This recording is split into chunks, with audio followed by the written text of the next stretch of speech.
Hello everyone, I'm JG. Welcome back to Music Forever, where today we're going to be reviewing the new album from Rise Against Wolves.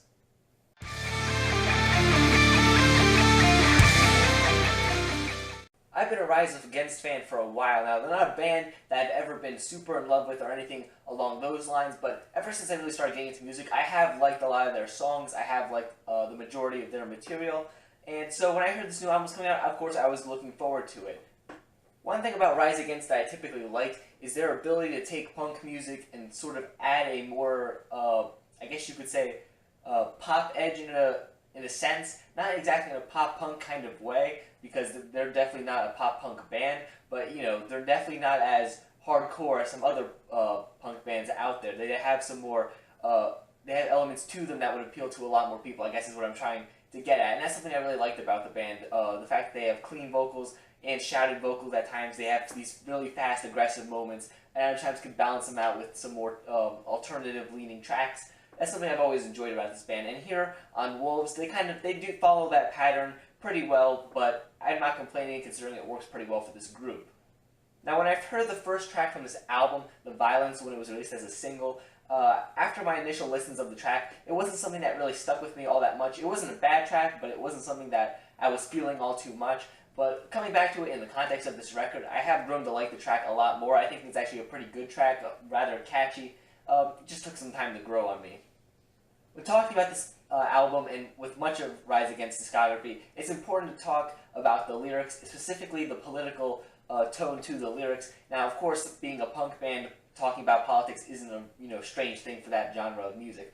And given the recent events in the United States, politics and just the whole political and social climate of the country at this time and the world at this time, I was looking forward to what Rise Against were going to do. Now, some artists don't exactly talk politics well, I guess you could say, but with punk bands, usually it's a different story. Usually, that's what they do. That tends to be their main lyrical topic. So I wasn't exactly fearing what they were going to talk about here. I wasn't fearing that it was going to be too, generic or anything along those lines. And they do touch upon many subjects that I guess you could consider as being, commonplace in today's American society. But that's kind of the point, I guess you could say. They're trying to talk about these issues that are rather important at the moment, and I think they do a decent job of it.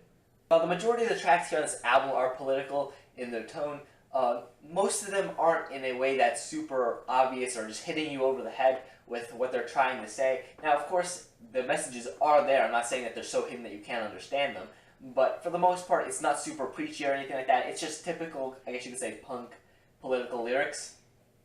Even the moments where the politics come a bit more into the forefront and become a bit more obvious, take the track How Many Walls, that's very obviously referencing, how Donald Trump, he wants to build the wall, all that stuff. I was a bit concerned going into this track because I thought it might be a bit too overtly political, and songs that are trying way too hard to be political at the moment are some of the ones that are doing the worst right now, I think. But Rise Against, they managed to pull it off very well, in my opinion. The chorus of this track is really catchy, gets stuck in your head easily. You want to just sing along to it every time you hear it. The lyrics are very impactful. They have a good message to them, and overall, I think it works very well. All my fears of the track were just gone after hearing it.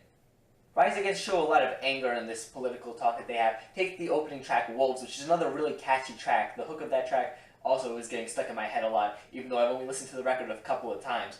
It's just a great opener to this album, and it really shows off what you're going to be getting here. And then take the track, Welcome to the Breakdown, which is another fast, aggressive track. Just another one of the highlights here, in my opinion. I think Rise Against do the political lyrics best when they're also paired with anger. The album isn't just straightforward anger and aggression, though there's some breaks in terms of the sound. You get some slower moments, some mid-tempo moments. Take the track Far From Perfect. This is actually one of my least favorite ones here, and I think just a lot of the slower tracks don't really work. And it's not for one particular reason, but I don't know. I'm not just feeling a lot of them, really. And this track in particular, I don't know, just I guess the way the lyrics sort of flow, the delivery, I don't know. It just doesn't really work for me, if that makes any sense. I don't know. There's probably someone out there that really likes it. I also like the album's closing track, Miracle. I feel like it provides some hope into this album, which, throughout the rest of the tracks, you get a lot of anger, you get a lot of sadness, of course, kind of feelings that people might be feeling now in the world. But here on this last track, I kind of like that they had a bit of a hopeful ending to it. I know it's a bit cliche just for, anything really to have a hopeful ending despite all the bad stuff, but I feel like it works here, especially given the context that the album is about, in the context of, you know, what's going on in the world right now. I think it just works out well. Overall, I have to say this is a pretty good record. I like how Rise Against are able to come in here and provide some political lyrics that I think work well. Nowadays especially, I feel like political lyrics are especially hit or miss. Sometimes they're trying to be a bit too preachy, and they just miss the mark completely. But, you know, occasionally there are bands that come around that manage to, you know, do it right, and Rise Against are one of those bands. But really, they've been doing political lyrics for a while now, so it's really not that much of a shocker that they've been able to pull it off here. I was just a bit, you know, anxious to see how they would do in this time period. But they're doing well, I think. The instrumentals here are great, the guitars and bass are great, the drums are aggressive, the vocals, as per usual, are great. As I mentioned earlier in the review, I really like how they have clean singing moments that sound fantastic, mixed with screaming and shouting. Overall, it just creates a very nice, aggressive atmosphere at times, but other times creates more of a sad, melancholy atmosphere. I think it works very well here on this album. It's very good. My final recommendation for this album would be definitely check it out if you're a fan of punk music, if you're a Rise Against fan, just a rock fan in general. You're definitely going to be able to find something to enjoy here on this album. If you're not a fan of Rise Against, you haven't been a fan of them, I don't think this album is exactly going to change your mind, because sonically, I don't think it's too different from anything that they've done in the past before. They're not exactly treading new ground in terms of the sonic aspects of this album, but then again, lyrically, it is bringing some new stuff to the table given the new politics and new just social climate of the world at this time. So yeah, definitely check this album out, it's pretty good. And if you enjoyed this review, make sure you subscribe to the channel so you don't miss out on future reviews. Of course, we have album reviews here on the channel, track reviews, all kinds of cool stuff. Make sure to leave a like on the video if you enjoyed it, and comment down below what were your thoughts on this album. I'd be interested in hearing them. Thank you for watching, and stay golden.